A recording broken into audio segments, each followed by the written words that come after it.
So it was a really special opportunity for all of us to be together. And we so appreciate Robin being willing to share some of his knowledge and experience with us tonight. And again, to think about how the practices that we do here at Tergar, how they could help support some of these brain structures and these capacities for change that he is going to be pointing to over the series of 3 talks. We'll have one tonight, one in January on the 12th, and then in February. Yeah. The February 9th. 9th. Right, there we go. So anyway, my name's Amy Roth. I'm one of the practice leaders here at Tergar in Chicago, along with Jill Boba, who is masked, and Kevin Sturm and Madeline. We kind of run the group here. So if you have any questions about joining us on Sunday mornings from 9:30 to 11, we'd be happy to answer any questions you might have. But for now, let's let Robin take it away. Great. You can hear me? So it's just wonderful to be here tonight. This conversation for me really reflects the intersection of different parts of my being. I'm a psychologist in neuroscience by training, but became really interested in the mind and the brain through Buddhism and meditation. So it's really a privilege to be speaking with you tonight. Again, this conversation, as Amy alluded to, really grew out of a conversation that Amy and I had together of, the value of getting together in the midst of a pandemic and learning new things and being together even while we're socially distancing. So, and in particular to discuss the science of mind, emotion, meditation, and health. So this is, as Amy mentioned, a 3-part conversation. My goal for tonight is to introduce some of the basic anatomy of the emotional brain and discuss what brain regions are involved in afflictive emotions, negative emotions, happy emotions, compassion, and empathy. Then on January 12th, on Tuesday, January 12th, we'll have a conversation that addresses a slightly different question, which is how is it that stress gets underneath the skin to affect our brain and bodies? And I'll in particular discuss some new research that we and others are doing, looking at the relationship between the brain and the immune system and how that can generate risk for various mental and physical conditions. And then on February 9th, Tuesday, February 9th, we'll change the focus a little bit, more focus on the science of change and topics such as neuroplasticity, genomic plasticity, the extent to which behaviors can change our mind and brain, how meditation can change the mind and brain, and really highlight some of the extraordinary work that's being done by members of the Tergar community like Richie Davidson and Cortland Dahl and others. You don't need to attend all these events. They're meant to be standalone events. To provide you with some context for tonight's event, this event is hosted by the Tergar meditation community, of which I'm a part of, which are based on the extraordinary teachings of Mingyur Rinpoche. But I know we have a diverse group of people here tonight. Some of you are familiar with Tergar, some of you are not, some of you are lifelong meditators, some of you have never meditated. So my goal is to really make this conversation accessible to anyone and everyone, hopefully if interesting to everyone and everyone. There will be some brief guided meditations, but the goal there is just to connect with some of the emotions that then we'll be discussing the neuroscience of, and then obviously there'll be time for conversation. As Amy alluded to, I'm a professor at Northwestern where I direct a research laboratory. And the fundamental focus of our research is to use the tools of modern neuroscience to see if we can examine what brain regions underlie the emotions that we experience, what brain regions underlie the relationship with the body that affects our physical health. What I'll be discussing tonight relates to a course that I teach at Northwestern called The Emotional Brain. And so this content really is close to my heart and also to my vocation. So with that, I'd like to just, in the spirit of Joseph Goldstein, he says that if you want to understand your mind, sit down and observe it. And so I'd like to just take a moment and do a brief kind of slowing down, coming into the present moment, coming into this event tonight, and just do a very brief meditation on the topic of emotion. And the question that I'd like you to ask, if you just want to take a moment to get comfortable, or if you can't get comfortable, if you're with your kids or your family, you can even do this while you're being active, is just to take a moment to pause and reflect about what you're feeling right now. What's the feeling that you're having in your mind and in your body at this moment right now?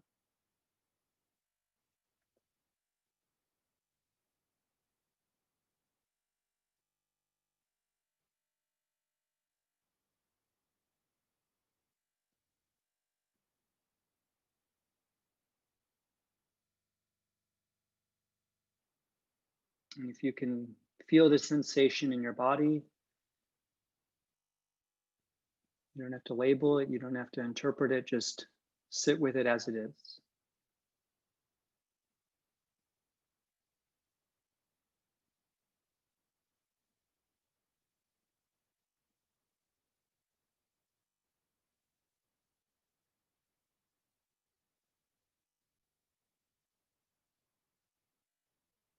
And let the stress of the day just ease off for a bit and feel yourself softening into the present moment.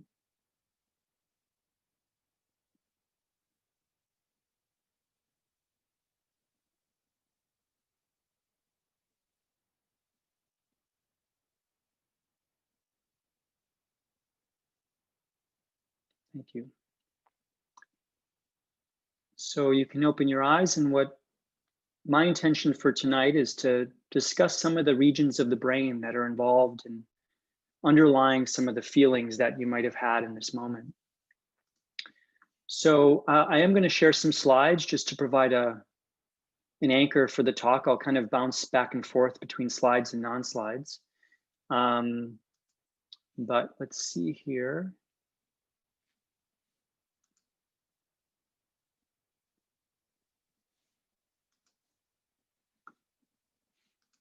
Okay. Are you all able to see that? Okay.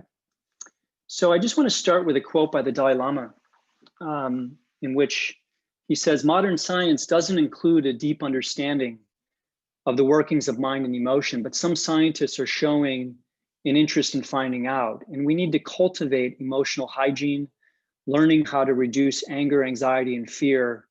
And the key is to cultivate a peace of mind. And so with that in mind, let's discuss what we know in 2020 about the science of emotion and the neuroscience of emotion, understanding that we're totally oversimplifying things to fit things into a brief little tour. Let's first define some terms. What do we mean by emotion? So in the field of affective science, which is the study of emotion, feeling state refers to this tendency, or an emotion, I should say, refers to this tendency that we have. And this tendency facilitates or inhibits motivated behavior. So most of emotion is considered a propensity to approach or withdraw a particular behavior. And you can really kind of consolidate a lot of emotion into, am I going to go towards something, or am I going to pause and freeze? Emotions can be induced by internal or external states. And they really are very fast. So in the standard kind of research on emotion, people think of emotions as very limited in time. By contrast, feelings tend to be more transient. Moods tend to be even more transient and diffuse than a feeling. And you may have heard the term affect in people using in the science of emotion. And affect just refers to this general term encompassing emotion, feeling, mood, etc. And it really stems from the word evaluation. Now, what my lab does is we actually use MRI technology, so structural and functional brain imaging. And you can put people into an MRI scanner and actually provoke their brain. You can look at brain structure like you would look at an MRI of a knee.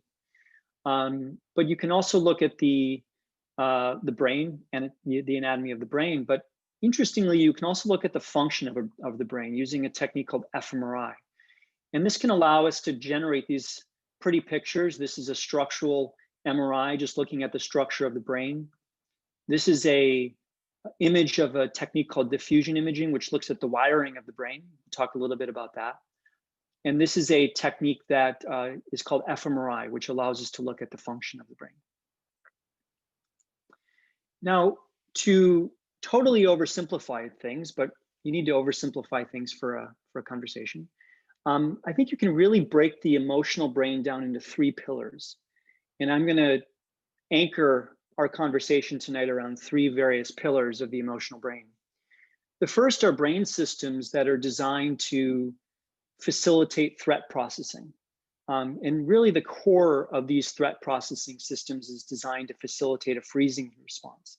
So if you activate the threat circuits in a rodent, they'll freeze. That's their primary response. A second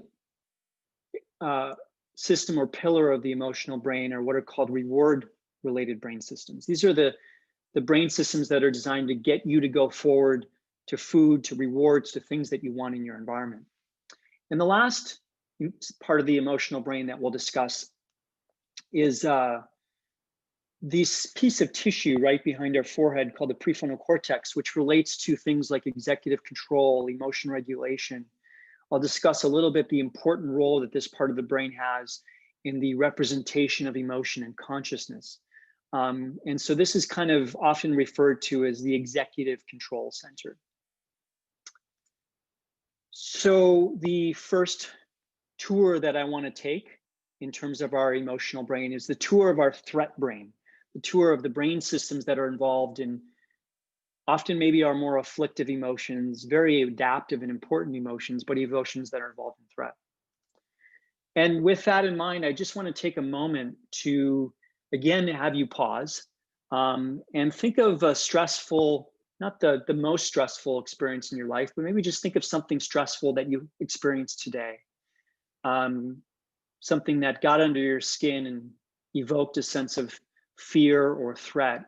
And just, I want to take a moment to have you connect with what you feel in your mind and body in that particular condition, because that'll help guide our conversation about the neuroscience of emotion. So again, just take a moment. Don't worry, we'll return to happy emotions in a little bit. But for the moment, just think of something stressful, and I'll just pause for a second and you can feel it in your body.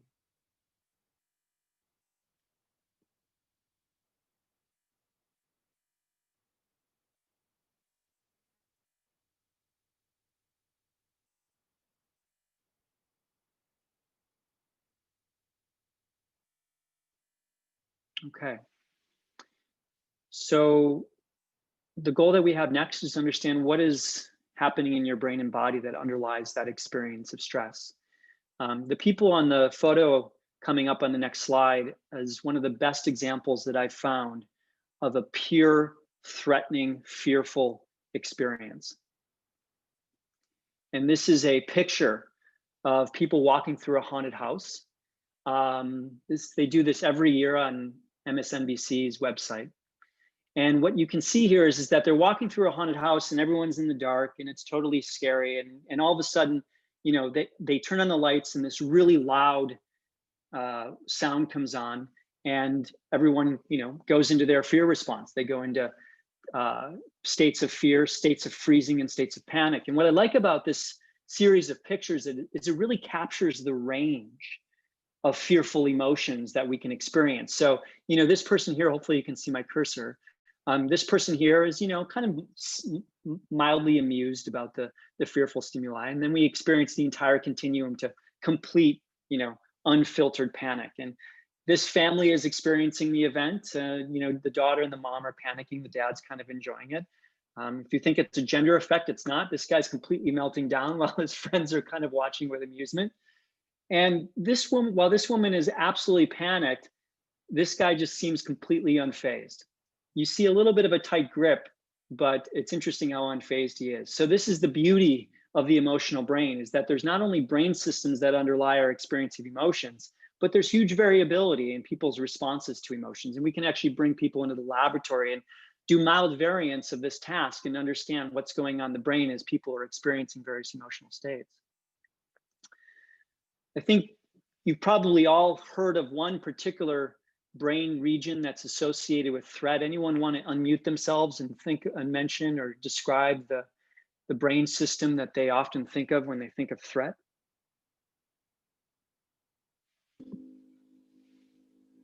Giving a presentation. Giving a presentation, okay. But what brain area? I heard it in the faint background. What brain area would people think of if they think of the term fear? Amygdala. Amygdala, right.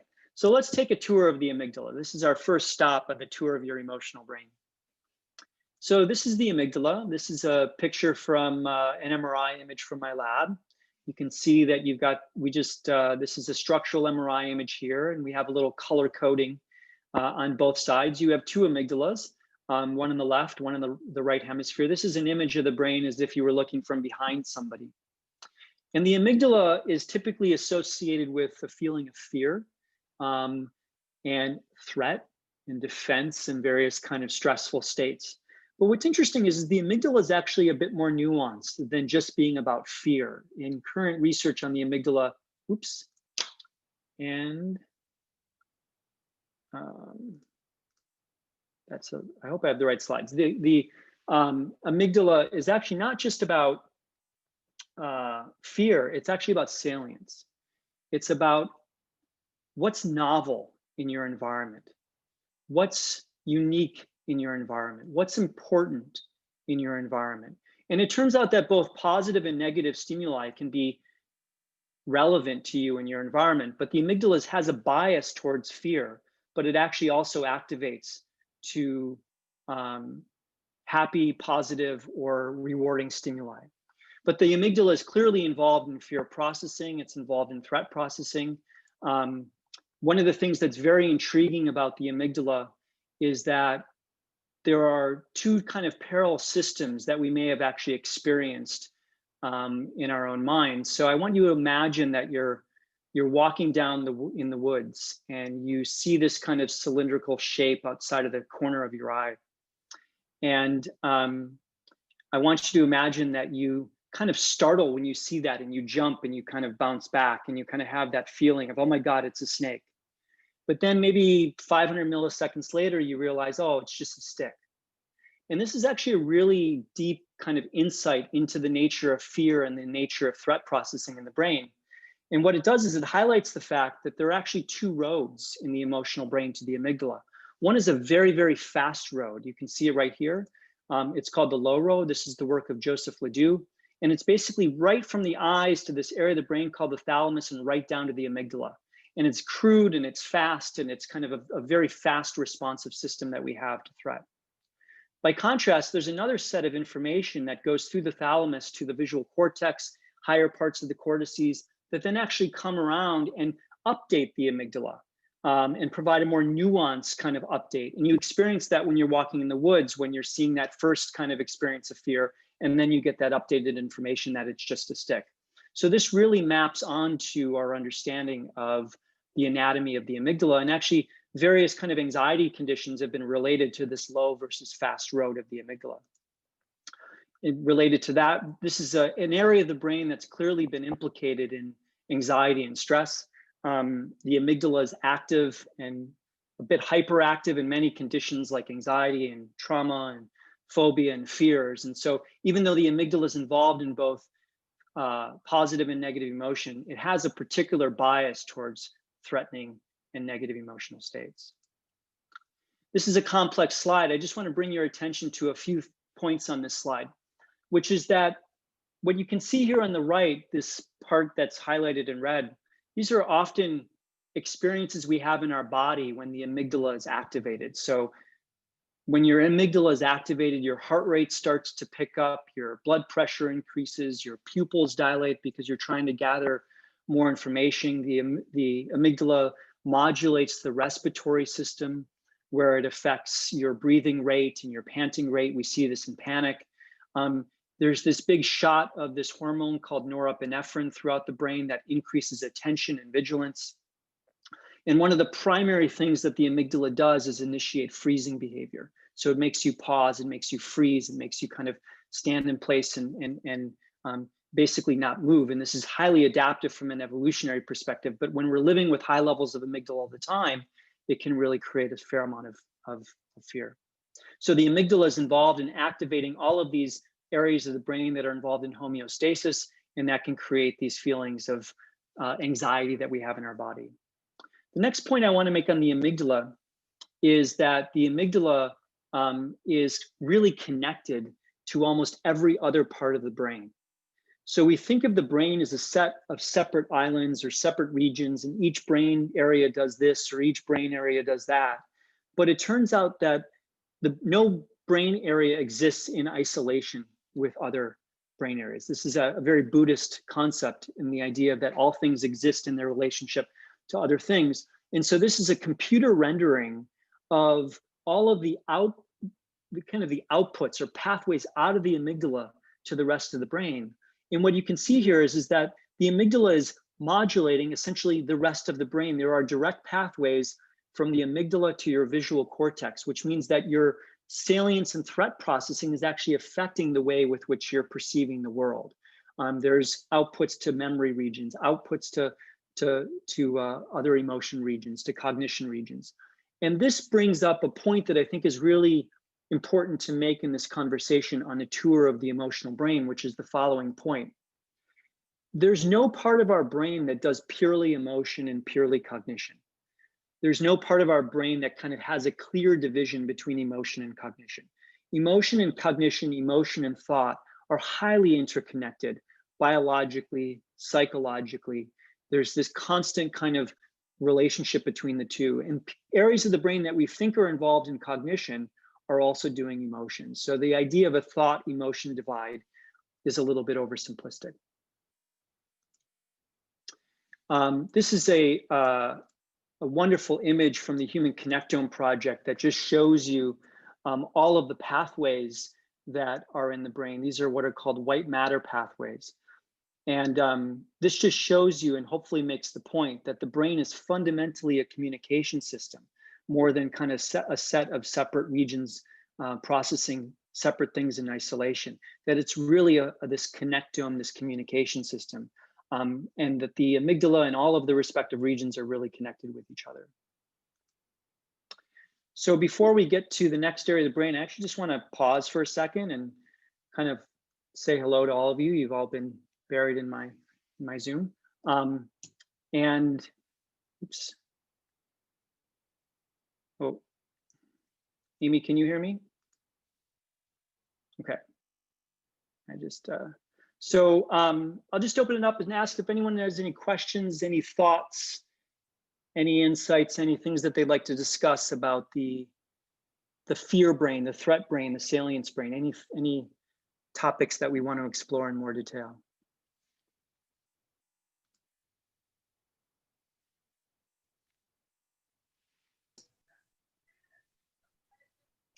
Robin, could you say a little bit more about the salience or the movement of the amygdala's involvement in more positive emotions? Did I hear that? Yeah. Yeah. Mm-hmm. So we think of the amygdala as just being a part of the brain that is responsive to threats. But if we put you into an fMRI scanner and we scanned your brain as you were looking at rewarding stimuli, particularly rewarding stimuli that you think of as being really salient, really relevant to you, the amygdala is responsive. And so what this suggests is that the amygdala is not the source of a particular emotion like fear. You could think of the amygdala as like a fire alarm in the brain. It's telling you that something is relevant in the world. It's telling you that something is salient in the world. It's not necessarily telling you what it is or if it's necessarily good or bad. Different parts of the brain are processing that. But what it is doing is it's saying that this is salient. And it turns out that rewarding things can be very salient, but so can very threatening things. Now, the brain has a little bit of a bias towards negative things because from an evolutionary perspective, that's, it makes sense to be more responsive to threats and rewards. And there's a lot of research that has shown that, but it is responsive to both positive and negative stimuli, which I think is important in kind of challenging the notion that some of us have that one brain region just does one thing. One brain region is much more complex than that. Any other thoughts or questions about the amygdala or the fear system? Yeah, Joan? So Robin, I'm thinking about like people with PTSD and who are on high alert all the time and their amygdala kind of gets stuck, right? So with all of those connections in the brain, is that why extreme stress also causes problems with immune systems and all kinds of body issues? Yeah, it's a great question. So our conversation in January will be almost completely focused on this. But just to give you a little bit of a teaser, there's this really cool relationship between the brain and the body. And it turns out that one of the drivers of that is the amygdala. So if the brain is in a state of defense, the brain is in a state of threat, the body wants to be in a state of threat too. And there's actually cells in the amygdala that connect to other areas of the brain that are involved in homeostasis. those neurons then exit the brain and go into the body and actually connect onto immune cells in the bone marrow and release a molecule into that called norepinephrine, which actually can increase immune signaling and inflammation in real time. Now, in the short term, that's highly adaptive, right? Because if the brain's scared, the body wants to be scared because you're preparing for a threat and a defense.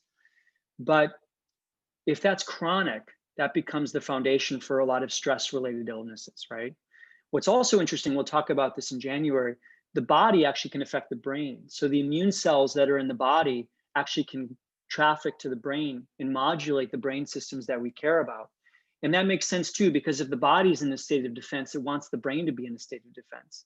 And so there's this really elegant bidirectional signaling between the brain and the body to facilitate defensive behaviors. Yeah. Any other questions about? Yes. Does the amygdala, how does that tie into the unconscious or subconscious mind? Ooh, such a great question. So we'll talk a little bit about this when we get to the cortex. If people missed the question was, how does the amygdala tap into the unconscious or the preconscious mind? So a lot of current emotion researchers would say that the amygdala is not actually where the emotion happens in the brain. It's the cortex. It's the representation of the cortex that is creating the emotion and creating the conscious emotion. We can actually activate your amygdala without you even knowing that you're having an amygdala activation. We can put you into an MRI scanner and show you a picture super fast and increase your amygdala and increase your heart rate and increase your sweating and your skin, but you don't even know that you're having a conscious emotion because it's so fast that your conscious brain isn't even processing it. So once the material pops up into consciousness, then there's this really rich kind of experience of the emotion subjectively. But many emotion researchers would say that 90% of the action in the emotional brain happens fully outside of our conscious awareness. It's actually a completely pre-conscious thing until it kind of hiccups into the prefrontal cortex and we experience it as consciousness. Miguel? Hello. I had a question. Well, first of all, I want to say, Robin, your neuroscience class at Northwestern was the greatest class I've ever taken. I'll give you $5 after this event to pay you for saying that. So, thank you. So my question is, so there's a quote that it says, "Don't make promises when you're happy. Don't make decisions when you're angry." How accurate is that statement? And how important is it to remain emotionally neutral when making important life decisions? Well, that's a big question. There's a lot of people in the room that could speak to that based on a lot of experience with mindfulness. I don't know, Amy and others, you want to take a stab at that question? No? Okay. So I would say that there's a term that we often use in the business called emotional hijack, right? Where you can have this experience of these preconscious or kind of subcortical brain system actually hijacking our higher order brain systems. And you probably have had this experience in your life. You may have had it today, where you just feel that sense of like, you know, almost like you become a tunnel vision. And that isn't just psychology. There's a lot of biology underlying that. And what's happening is that your kind of subcortical brain is almost like creating a tunnel vision and hijacking the flexible parts of your brain up in the cortex. And I think that would suggest to me that to the extent that you can take what I'll call later the sacred pause and actually create some space between the stimulus and the response, the better you will be in many life experiences and life decisions. And we'll actually talk a little bit about that in a moment. Good to see you, Miguel. All right, well, let's continue our journey. So let me see if I can share my screen here.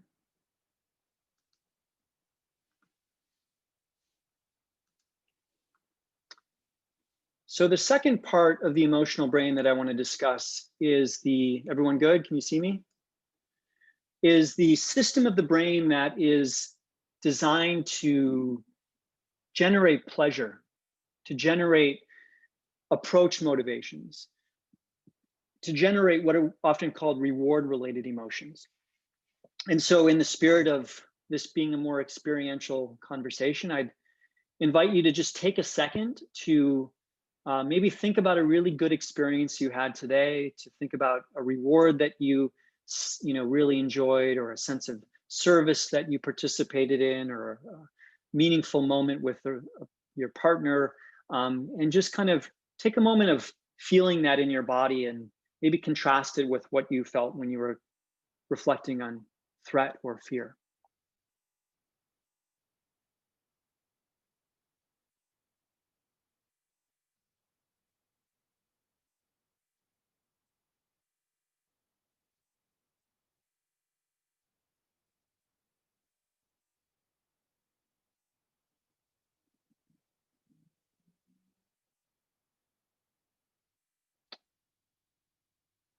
Okay, anyone want to throw out a word or two that they felt during the kind of reflection on pleasure and rewards? Satisfaction. Satisfaction, I love it. We'll talk about the actual science. That's the different states between satisfaction and some other state. Love it. We'll talk about that in a second. Sort of expansion. Ah, beautiful, right? So the fear state is more of like a tunnel. You're in the zone, you're focused. These kind of positive emotional states can be more expansive. Like you feel like your field of vision is opening up to take in more information.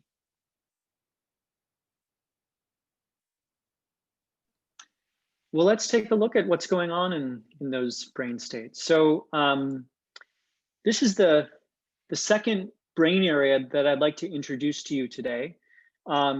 And this is an area that you may not have heard about. So the ventral striatum is an area of the brain that doesn't get as much press as the amygdala. But it's a very important area of the brain. This is actually the area of the brain that I spend much of my career focusing on. If you think of the amygdala as the brain's brake pedal, you could think of the ventral striatum as the brain's accelerator. So the amygdala is about halting behavior. It's about freezing behavior. By contrast, the striatum is about getting you to go, getting you to pursue rewards and various things that you want in your environment. So the ventral striatum is activated by the pursuit of rewards and goals, getting a college degree or getting a job that you want or various things like that. The striatum is activated by people that you care about. Social stimuli are a big source of rewards in our brain. It's activated by food. If you're hungry, the striatum will be an important part to get you up off the couch to go pursue rewards. And the final thing I want to say about the striatum, the second to final thing I want to say about the striatum, is that this is also a brain region that's highly implicated in a lot of psychiatric conditions. All forms of addiction, whether it's an addiction to food, whether it's an addiction to drugs, whether it's an addiction to cigarettes or tobacco, will hijack dopamine signaling in the ventral striatum. So this is really the heart of addictive behavior in the brain.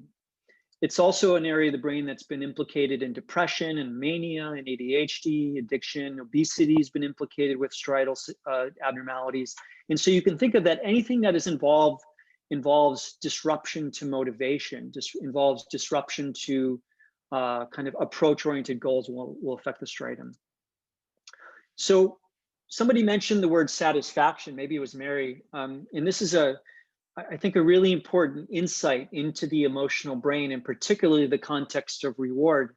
And it turns out that very different brain systems underlie different types of positive emotions that we have. So some positive emotions are associated with this kind of wanting, right? So you can imagine that you really want something and you're craving it and you're hoping you're going to get it. And you probably know that that's not a very relaxed state. That's often a very kind of agitated state, a state of anticipation, a state of anxiety, maybe a state of arousal where you're kind of really hoping that something's going to happen.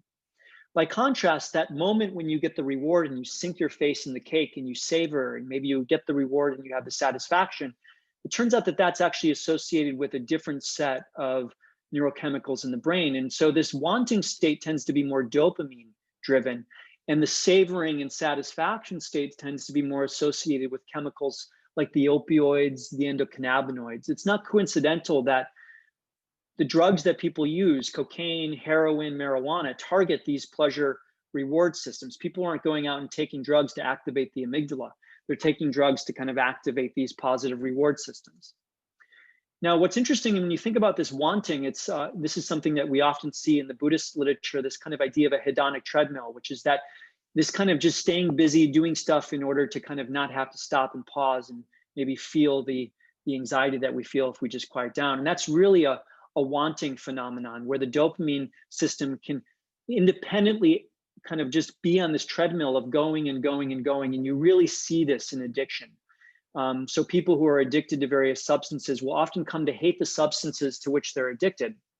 But eventually what will happen is that the brain is just trying to kind of keep going and pursuing those drugs independent, even if they're not enjoying them. Just a little bit of a couple fun facts on dopamine. Dopamine is a probabilistic neurotransmitter, which means that it's highly activated and responsive when you have about a 50% chance of getting the reward that you want, which makes a lot of sense. If there's something that you want in your environment and you know you're going to get it, you know it's 100% guaranteed, why get activated to go pursue it? It's already coming. By contrast, if you know that you're never going to get it, and it's like a 5% chance you're going to get it, why get activated and waste the energy to go pursue it? So dopamine hits this kind of sweet spot at about 50%, which is underlying a lot of the early stages of dating, right? You're kind of like wanting to not be too easy to get, not too hard to get, and kind of right in the middle so that you get the call back.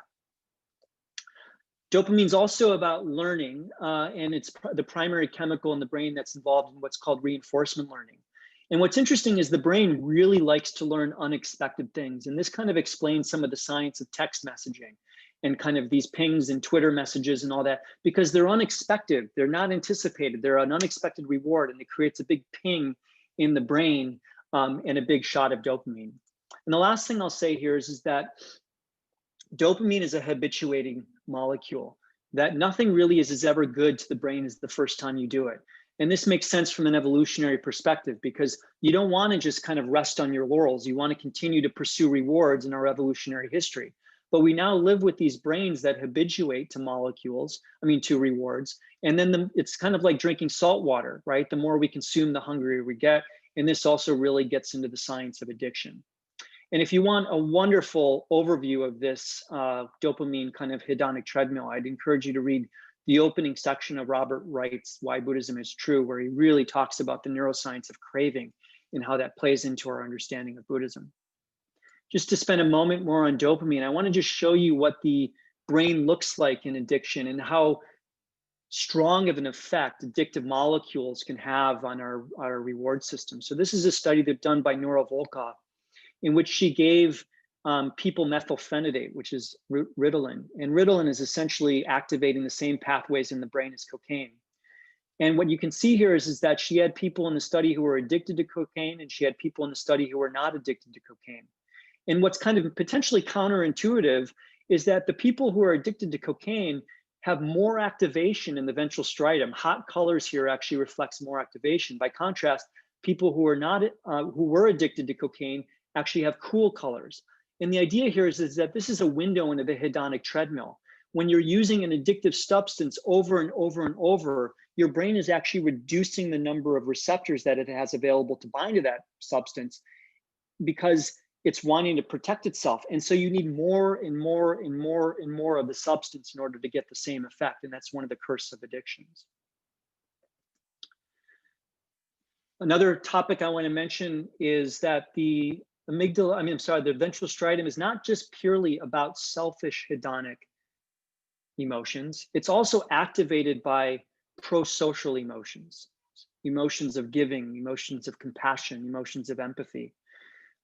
This is a wonderful study in which they gave people $100, and they could say, you can go out and spend this $100 on yourself, or you can spend this $100 on another person. And half the people in the study were randomly assigned to spend it on themselves, and half the people in the study were randomly assigned to spend the money on others. And the research suggests that people who spent the money on others were appreciably happier than the people who had spent the money on themselves. And this actually correlated with activation in positive brain systems. And there's a lot of research to suggest that actually this ventral striatum brain region is not just about hedonically selfish activation, but it's highly activated when we're in the act of giving, in the act of loving, in the act of caretaking, in the act of generosity. And this is research that suggests that small shifts towards other sharing and service is associated with increased mental and physical health, and this appears to be driven by changes in the striatum. Okay, so I just want to maybe pause there for a second and see if anyone has any questions about the ventral striatum, the reward regions of the brain, the positive regions of the brain.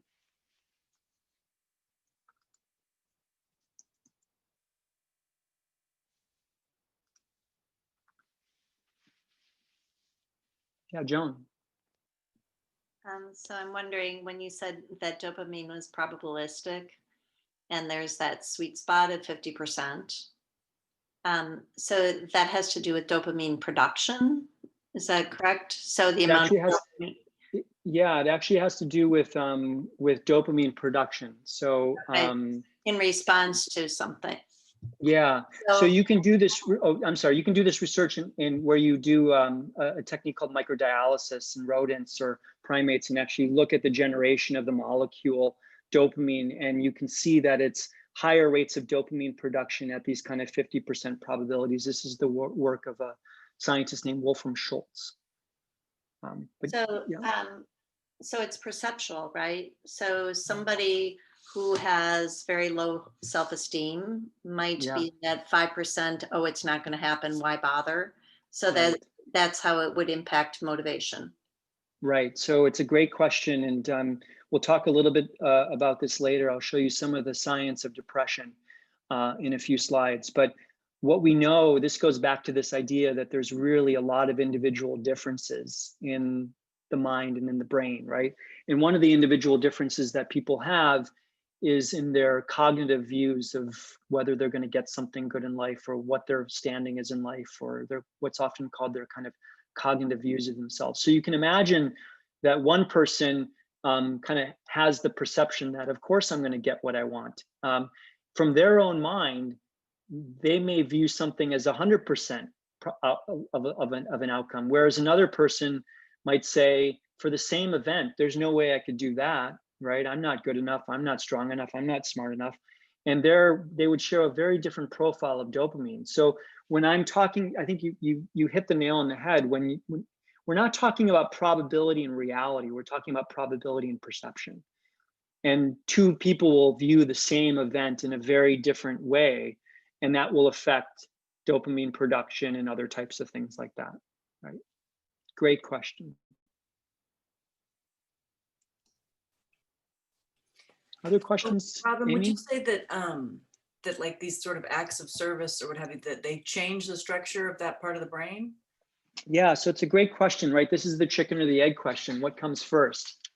Does high ventral striatal activation and high pro-social tendencies drive compassion, or does engaging in compassionate behavior drive and change the brain? And I would say it's both at the same time. So, you know, there's evidence to suggest that certain people have propensities towards more kind of positive outlooks on life and more kind of positive views of the world, and that might generate more pro-social types of behavior. But we also know, and really definitively know, that behavior has a robust effect on changing the brain. And actually, I would say that a lot of the research on meditation has been at the frontier of this idea of neuroplasticity. So, you know, these compassion acts, I'll talk about this at the end. There are actually compassion training exercises in schools now that are being implemented by Richie Davidson and Geshe Lapsang, and these kindness curriculums that are really designed to enhance kindness and compassion. And those have been shown to have meaningful effects on the brain and biology. So I think it can go both ways. Well, I think it's interesting. I was just thinking about when you're talking about addiction and how I would imagine that they have different effects. But then if you think about like AA, you have people who are, you know, addicts who have experienced that kind of impact on their dopamine levels. And then a huge part of that program would be then to go and do service. You know, I wonder if that's like, you know, intentionally or not intentionally part of this sort of healing process, or even thinking about people who have struggled. Well, I mean, most people in helping professions, or at least in mental health helping professions, you know, are coming out of their own suffering, you know, or their Right. own traumas, their own difficult experiences, and then spend their time, their waking or working hours helping other people. And I wonder if Yeah. that's has some, I don't know, is it offset? Or Yeah, I mean, I think that also gets into the science of empathy, right? Which is that you have this, you touch your own pain, and that can really initiate a understanding of the universal pain and may help you be motivated to alleviate it. And so, you know, I think you and I would agree that many people who have a lot of scar tissue in their life also kind of are very compassionate people, because they've, you know, they've seen the edge and they want to help people not to be in that state. You also mentioned something very important, which is that, for example, in addiction treatment, there's robust evidence that when people go through addiction treatment, those brain receptors that have been damaged by the drug actually grow back. oh, wow. And this is a really powerful window into neuroplasticity. It's actually one of the reasons why people are most at risk for overdosing of an addictive substance when they come out of treatment, because they've been in treatment for 3 months and they've grown all these new dopamine receptors because they've stopped using the substance. But then they go use the same dose that they used prior, and it's a 30-40% harder hit, and they're much more likely to overdose at that moment than they were prior to going in. So it just highlights the malleability of the brain. Well, so does that also then contradict sometimes when people talk about in addictions that, you know, you're never going to feel as good as you did on, you know, cocaine or heroin or whatever. Again, you're going to have to get used to not feeling that good. I mean, is that? Absolutely. Yeah. I think it's that is just deeply grounded in the science. And so what happens is that as people are really deep in addiction, they're not actually pursuing the pleasure anymore. They're pursuing a removal of the aversive state that comes from not having the drug, because the drug is actually now required to be at a state of balance, because you've so dysregulated those dopamine signals in the brain that you just need the substance in order to kind of be at homeostasis. So people will wake up and take a hit just to kind of be able to participate in the day. It's no longer about the reward anymore. But I still think that idea that those receptors can grow back is like a cause for optimism for people. Huge optimism. And so, you know, I hope I'm making that point clear, and I'll start hitting that point harder, which is that, you know, one of the core themes, the more I study neuroscience, the more I really realize it to be an organ of change. I mean, I think there's no organ in our body that's designed to change more in response to experience than the brain. And it's fundamentally what's called a plastic organ. It's designed to change. But, you know, people think of neuroplasticity as always being a good thing. If I engage in disruptive or destructive actions, I'm having neuroplastic changes on my brain. They're just not adaptive changes. Whereas if I'm engaging in, you know, more adaptive behaviors, I'm going to see neuroadaptive changes, but they're going to also be more adaptive changes. And that's the kind of agnosticism of the plasticity of the brain. Other questions on the positive brain, the reward brain, or anyone else? Becky? Yeah, I had a question in regards to what you were saying about probability and perception. Does that mean that luck isn't, like, whether or not someone's a lucky person is more of a matter of their own perception than any actual other thing? Yeah, it's such a great question. And there's a lot of research in what's called cognitive psychology to suggest that, you know, people will often make interpretations of events that are self-serving. And actually, most people are oriented towards making self-serving attributions of actually chance events. So if something happens to you that's positive, you'll often take more credit, you know, for it. But you'll also tend to kind of, you know, describe other people as having it been more luck for them. It's just kind of there's this kind of interesting bias in the mind where we're more likely to see ourselves as the agent of our own success, and we're more likely to see others as having success more by chance.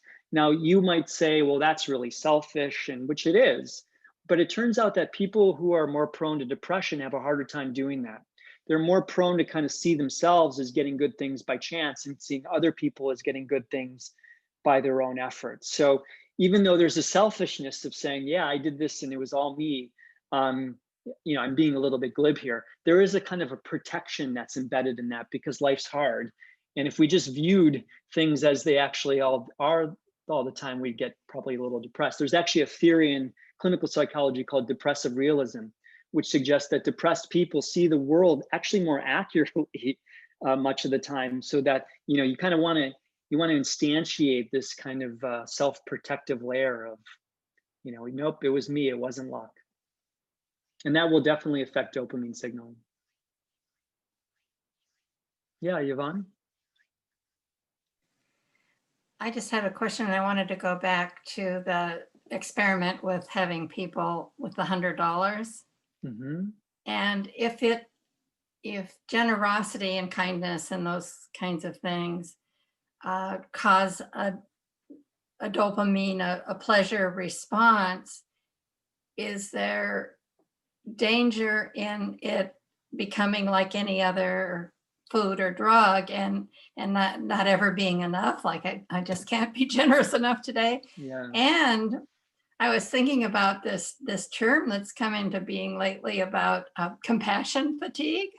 Yeah. I'm just wondering if there's some sort of connection there, or is it that if it's truly altruistic generosity, it's a whole different system? Yeah, it's an interesting question. So, and we'll talk a little bit about compassion in a moment. Remind me, what was the first, because I got so excited about the compassion fatigue. What was the first part of your question?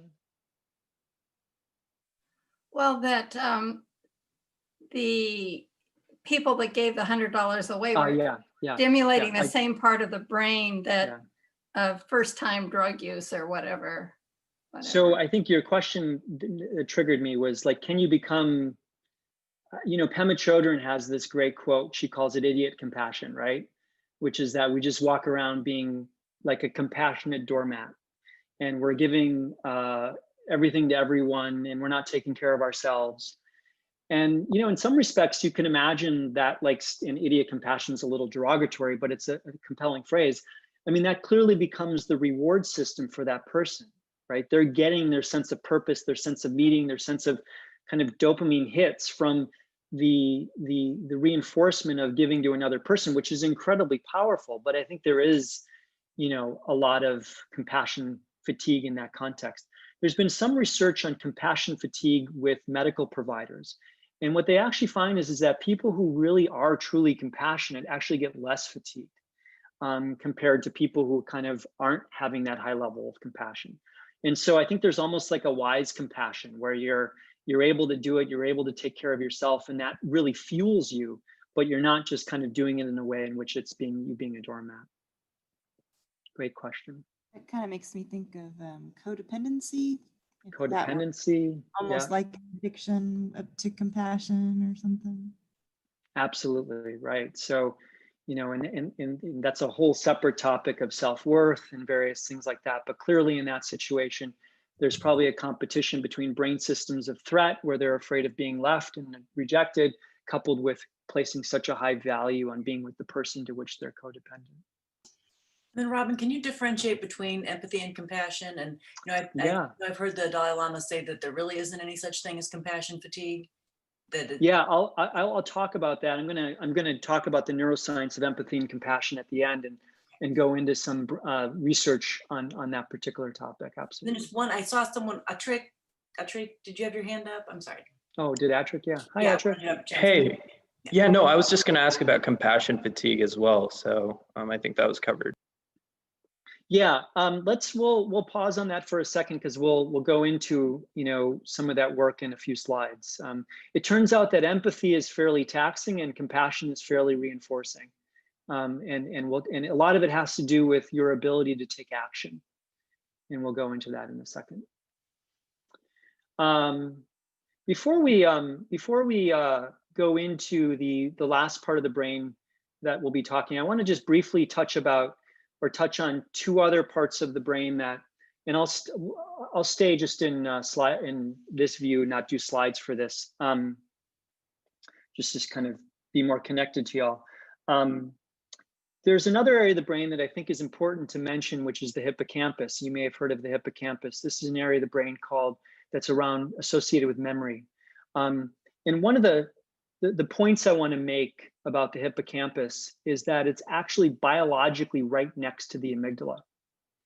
And it's not by chance that we remember and we recall emotionally salient events in our life, that there's a biological coupling between our emotional brain and our memory brain. And it's not just psychology, they're actually biologically contiguous to each other.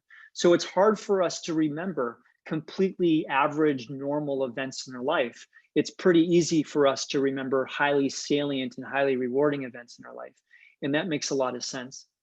Another area of the brain that I want to just mention before we move on to the topic of emotion regulation is an area of the brain called the insula. Sorry to throw all these terms at you, but this brain area is called insula, the insula. And this brain area is really, really fascinating. And let me actually I'm looking at the slide and I want you to take a quick look at it.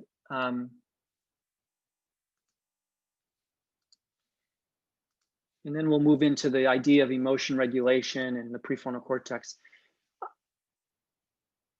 If you've had an emotional life, you know that many emotions are experienced in the body. And you kind of have these different emotions mapping onto different parts of the body.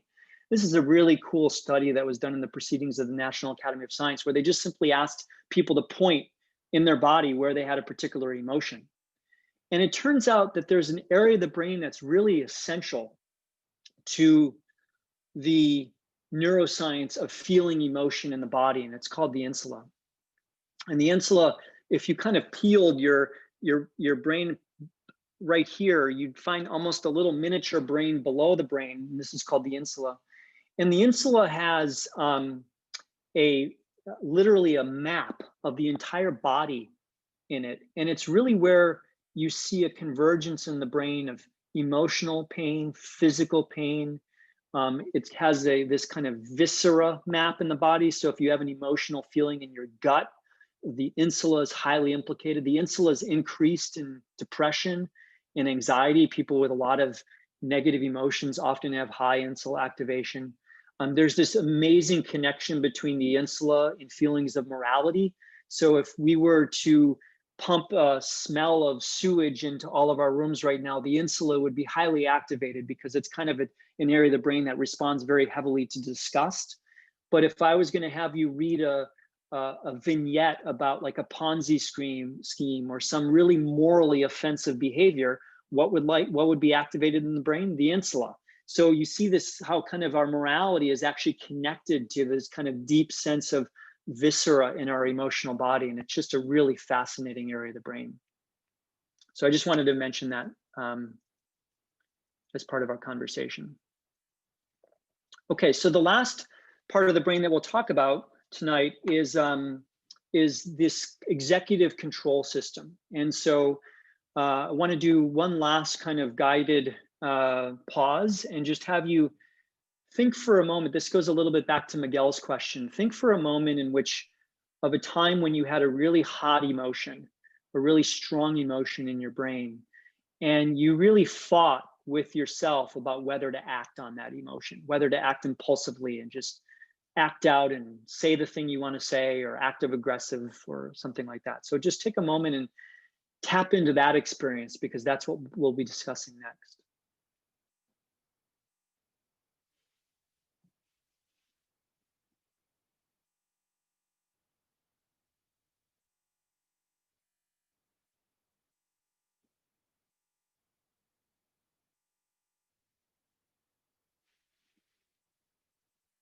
Okay, so your ability to make that pause is driven by the prefrontal cortex, or the brain's executive system. So the prefrontal cortex is this piece of tissue that's right behind the forehead.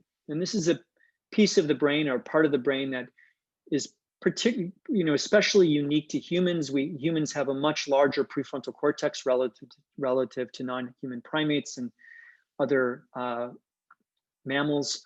And this is telling you a lot, which is that the prefrontal cortex is involved in a ton of different things.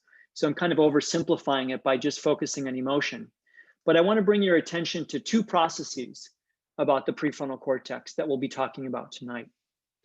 The first is that this goes back to a question earlier about what's the role of, or to what extent are emotions unconscious or conscious?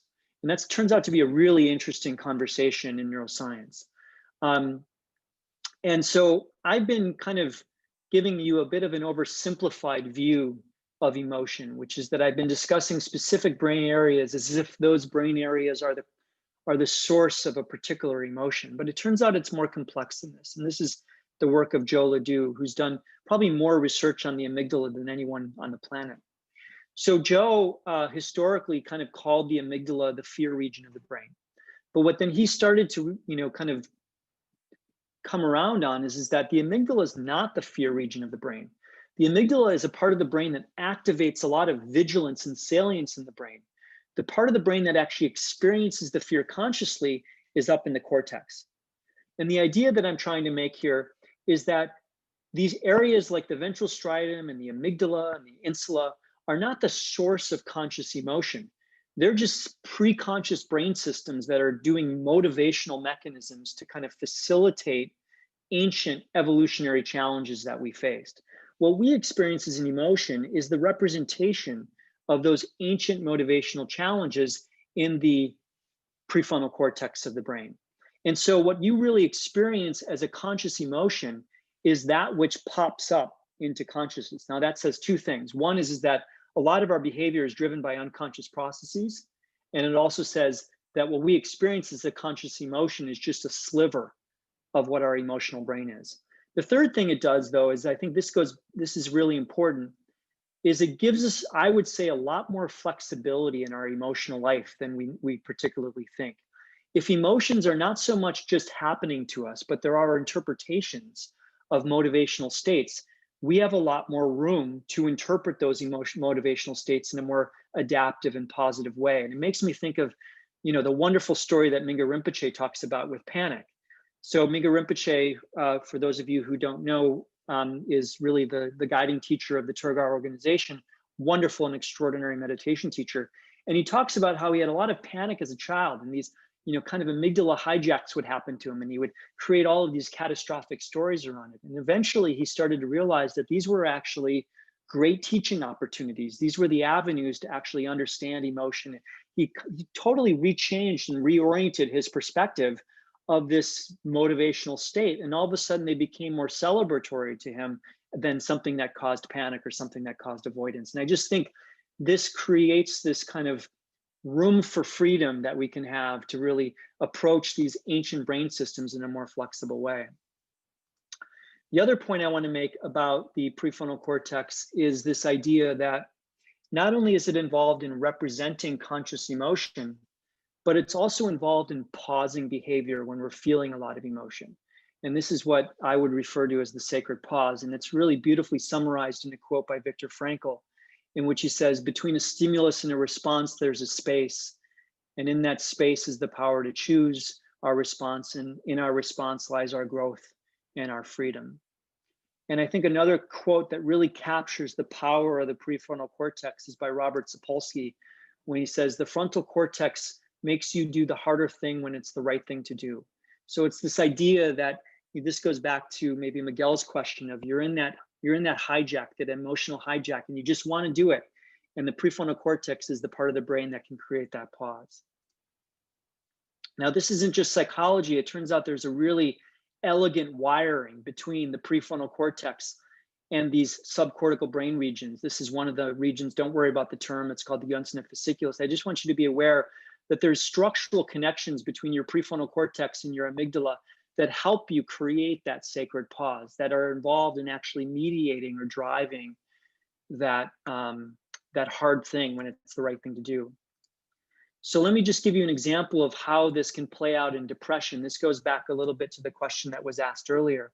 It turns out that one of the things that's really rich in our emotional life is the idea that these prefrontal cortices that we have a really rich exchange with the amygdala and the ventral striatum, these subcortical regions. But they're just, even in spite of that richness, it's also a source where we see a lot of problems.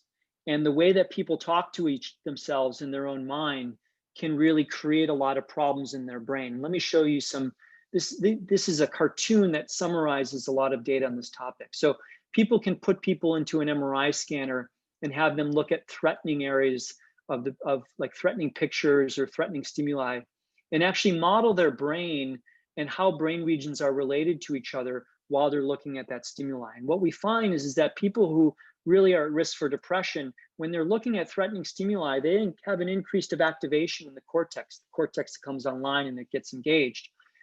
That cortex, via the structural brain region, is related to the amygdala. And what they do is they actually talk to themselves in a way that amplifies amygdala activity. They inflate the amygdala by talking to themselves in this kind of catastrophic way. And again, this isn't just psychology, this has been well shown in neuroscience. What you also see, though, is that in people who don't have depression, what they'll do, I'm sorry, this should say depression here. So actually these are both people with depression. What a person with depression also will do is they'll look at, say, a happy stimulus. So while they're inflating their amygdala to negative stimuli, when they look at a particularly happy stimulus, their prefrontal cortex comes online, they see the stimulus, there's a functional relationship to the ventral striatum. In this case, you now know what the ventral striatum is, and they deflate the ventral striatum. And so a real kind of curse of depression is people are walking around using these cortices not to make themselves feel good or navigate the world in the optimal way. They're using their connections to the amygdala to inflate it, and they're using their connections to the striatum to deflate it. And this is a lot of what we work on when we're trying to treat patients with depression. So let's just finish. This is our last topic, and then we'll have some time for conversation on this question of compassion and the science of compassion. And this makes me think of Richie Davidson, who's really one of my heroes. I had the pleasure of training with Richie at Madison. Richie in the 90s went to Dharamsala and met with the Dalai Lama.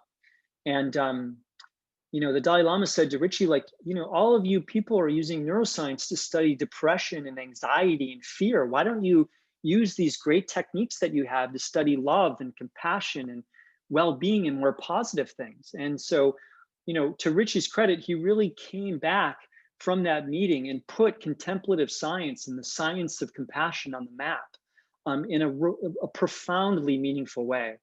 And I don't have time here to do it justice. We'll talk a little bit more about this work in the conversation in February in the science of meditation. But I just want to take a brief stop on our tour of compassion. So it turns out, this goes to Amy's question of the importance of differentiating between empathy and compassion. And I think this touches on Yvonne's question too, of what's the difference between compassion and burnout. So let's just define some terms. It turns out that empathy really is the ability to share feelings with another person. It's the ability to empathize. It's the sense of you can feel in yourself what another person is having. And there's wonderful research on this. It turns out that people have a lot of empathy for people. And we often have a lot of empathy for people that we're really close to. We can feel their feelings. We're very sensitive to their feelings. We're really attuned to their feelings. And this is a beautiful study in which they brought people into a laboratory and they put an EEG cap on people's heads. EEG is a technique for studying the brain's electrophysiology. And this person here is getting exposed to a mild shock. It's not painful, but it's just enough to really activate their threat systems. And this is their partner.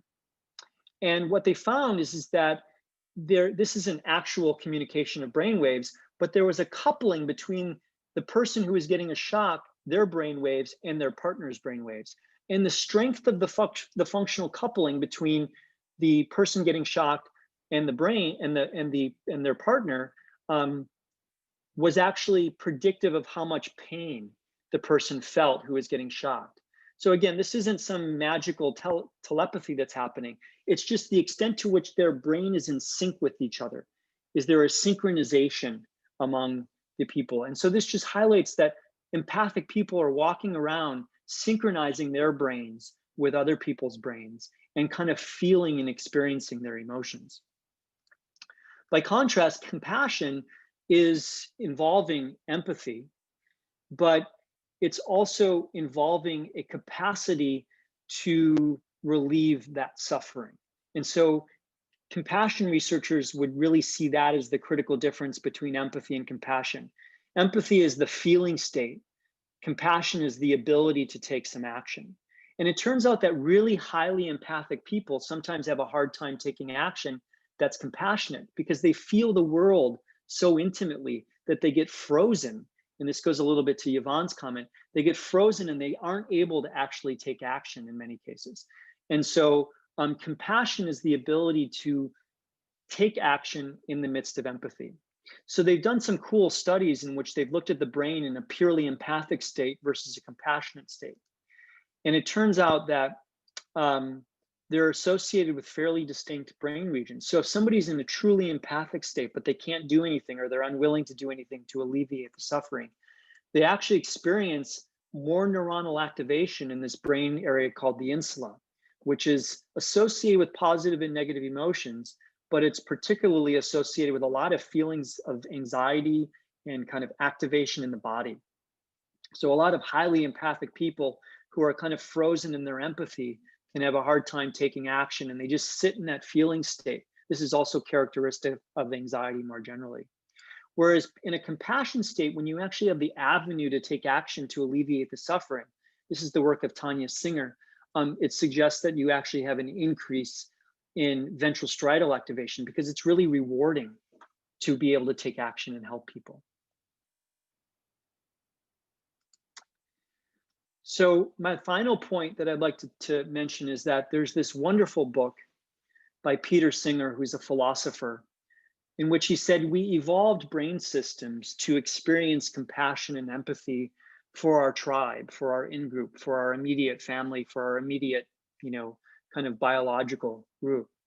But that it's really a moral responsibility to expand the circle of the in-group so that more and more and more people are actually included in the in-group. And I've had the privilege of spending time with Tibetan monastics in India recently, in which I've seen people who've devoted, this goes to Amy's question, can you practice compassion? People who've really devoted their entire life to compassion and this sense of giving. And you just feel such a remarkably different energy from them because they've taken these brain systems that evolved to, kind of solve in-group and really expanded the circle so that there almost is no in-group, out-group. They're just walking around feeling compassion in ways that are really remarkable. And there's incredible programs now that are being developed.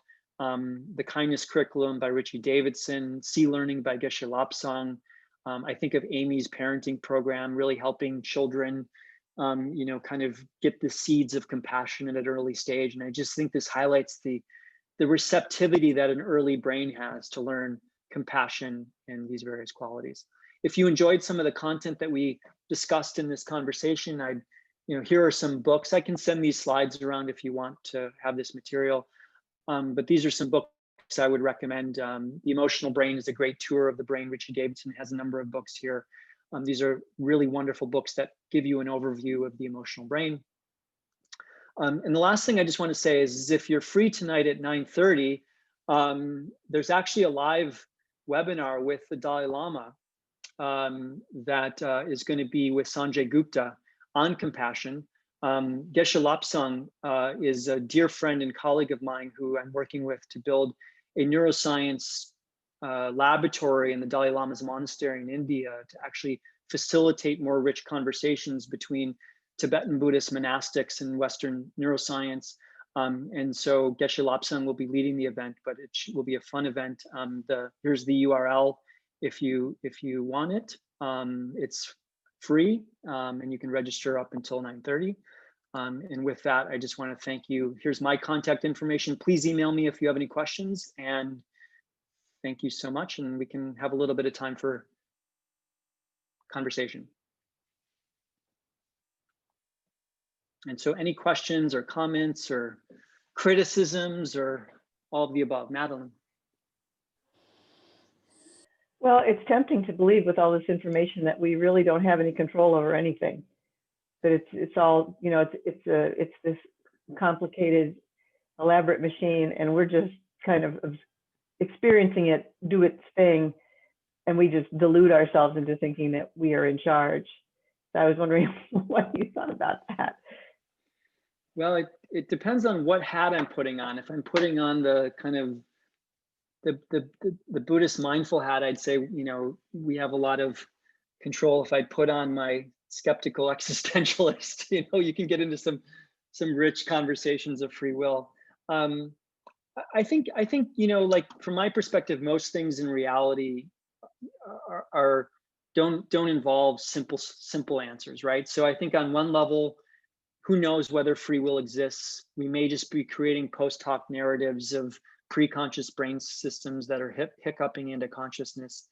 You know, it turns out that we can actually use fMRI to predict somebody's behavior on a simple behavioral task about 8 seconds before they actually know that they're going to make the decision. So there's a mystery happening.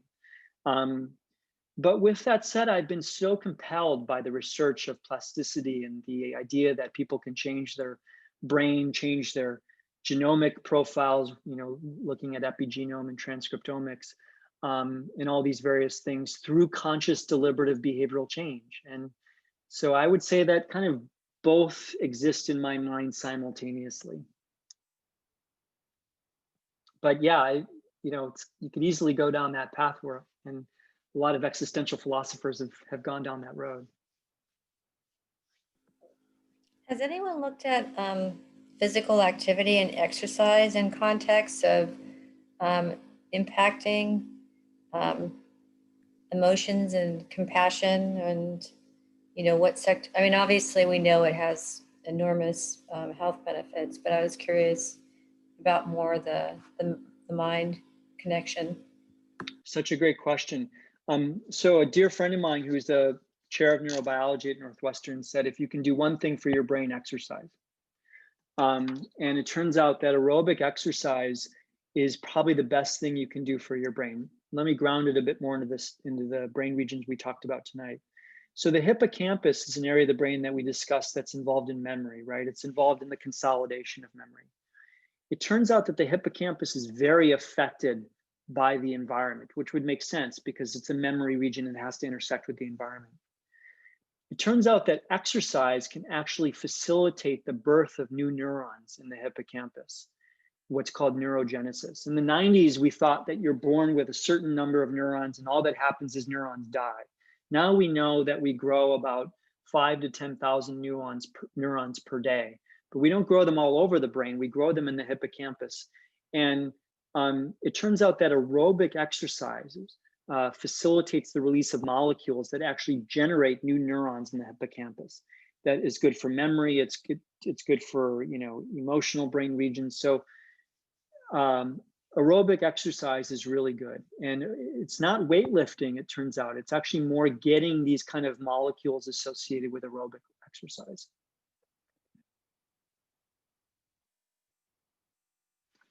They've done some of this work in rodents, and I'll just tell you one fun fact on this, which is that if you force a rodent to run, it doesn't have neurogenesis in the hippocampus. So the summary statement of that is you gotta wanna do it. So don't feel like you all of a sudden wanna go out and become a runner if you're not a runner. Find something you enjoy doing that can get your heart rate up a little bit. Doesn't have to be hugely up, just get, you know, your heart rate going a little bit. Get those aerobic, you know, molecules moving, and that's what's really needed. So don't force yourself to do it, but you got to find something you want to do. Should you also be mindful of what you're thinking about while you're doing that stuff? And juggling, mindful juggling, it turns out, is really important. You got to be juggling and mindful and equanimous and all this stuff. Will you be teaching all of so there's like 3 or 4 more classes coming up, right? Are you teaching all of those? I'm teaching all of them. You know, they're meant to be standalone conversations, so you can jump into one, or you can attend all of them. So the next one will be on really understanding stress-related health and understanding how the brain and the immune system and the brain communicate with each other in a way that make you more at risk for getting sick. And the book that's the guiding light of that conversation is a great book called Why Zebras Don't Get Ulcers by Robert Sapolsky. And if you attend that conversation in January, you'll understand why do zebras not get ulcers, but humans do.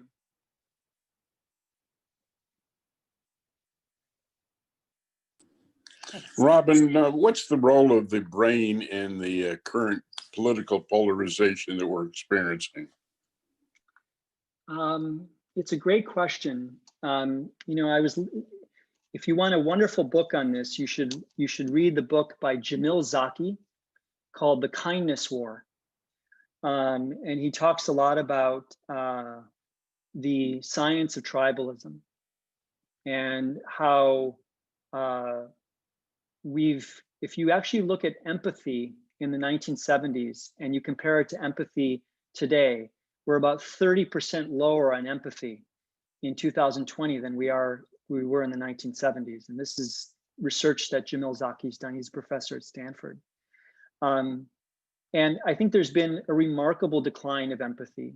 And I think it has serious consequences. And I think the most serious consequence is tribalism, and they're reciprocally related to each other, where you basically have people kind of not expanding the circle, but reducing the circle, limiting the people who are in the in-group.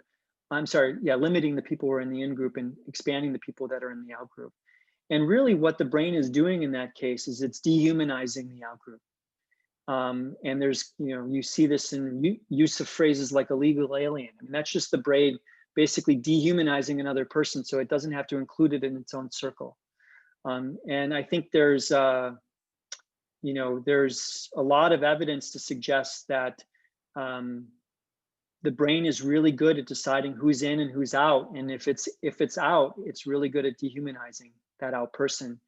And one of the mechanisms that's driving this, according to Jamil Zaki, is this kind of social media world with which we reside in which, you don't have to see the person you're having an argument with on Twitter. You don't have to read information that's inconsistent with your own view. You just can kind of exist within your own info bubble. And it's really easy to do kind of a self-other dissociation. And I think there's a lot of evidence that brain regions we talked about today are relevant to that. So, Andrew? And if people need to go, please feel free. I know we're at 8:30. If there is a true realization of non-duality, what is going on in the brain? I've had a true experience of non-duality when I was 19, and it horrified me. It was totally terrifying. I've had two experiences of non-duality. One was drug-induced at 16, and one was meditation-induced at 19.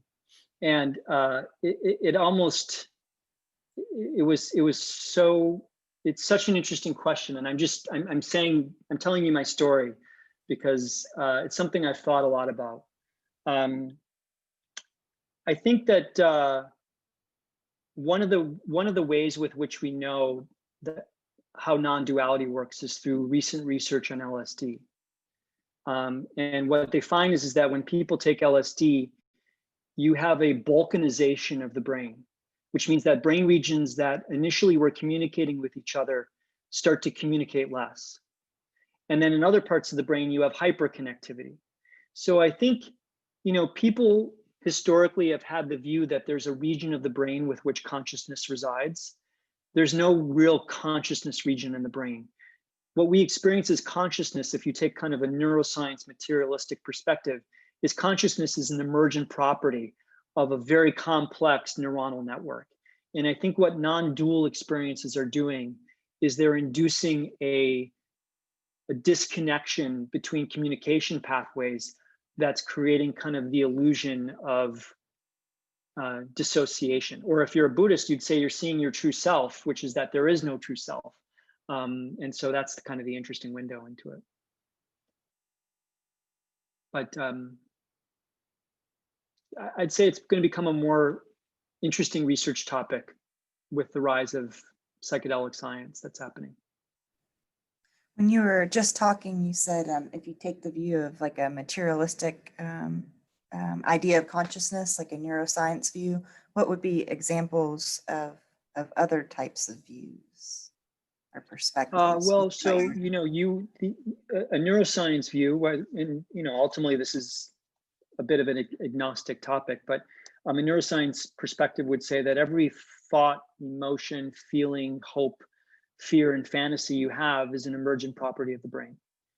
And the alternative view would be a dualist perspective, which is that there is some essence of you that is non-material, that is intersecting with the brain. And this has been one of the rich conversations in philosophy that's happened since Plato's cave. And the person I think that really best, you know, characterized this was Rene Descartes, right? Who said the brain's involved in reflexes, but this non-material brain is involved in our soulful kind of more higher order decisions. And he said that this soul or non-material mind intersected with the brain at the pineal gland. And we know that's not true because we can remove a person's pineal gland and they don't lose their ability to make rational decisions.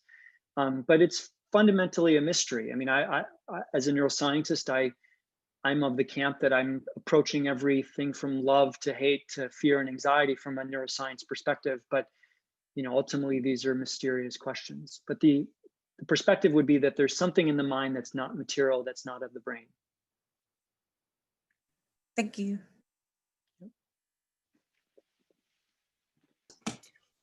Okay, well, Robin, thank you so much for taking the time and the effort. Thank you so much. Thank you. Thanks everyone for coming. This was a lot of fun. Well, it was wonderful and it was inspiring. Thank you, Robin. Yeah, this really means so much. And this is the first time that we've done something like this here in Tergar, Chicago. So I'm so grateful that you all were able to show up with us. And as we said, if you're interested, you can reach out to Chicago at tergar.org. We meet on Sunday mornings on a Zoom link now.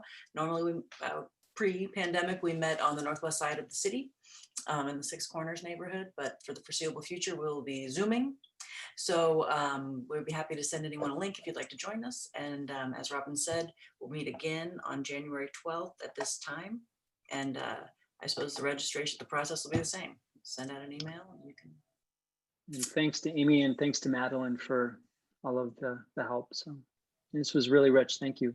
Thank you. And we'll just dedicate the merit and hope that all sentient beings benefit from whatever information or learning transpired this evening. So thank you so much. And I'm sure Mingyur Rinpoche would be delighted to know that we're all here. I can feel my bindu, or I guess now that I've seen the slide, I'm happy because there's an activation in my extremities. So anyway, thank you so much, everyone. And I hope you have a wonderful evening and hope to see you again soon or next month.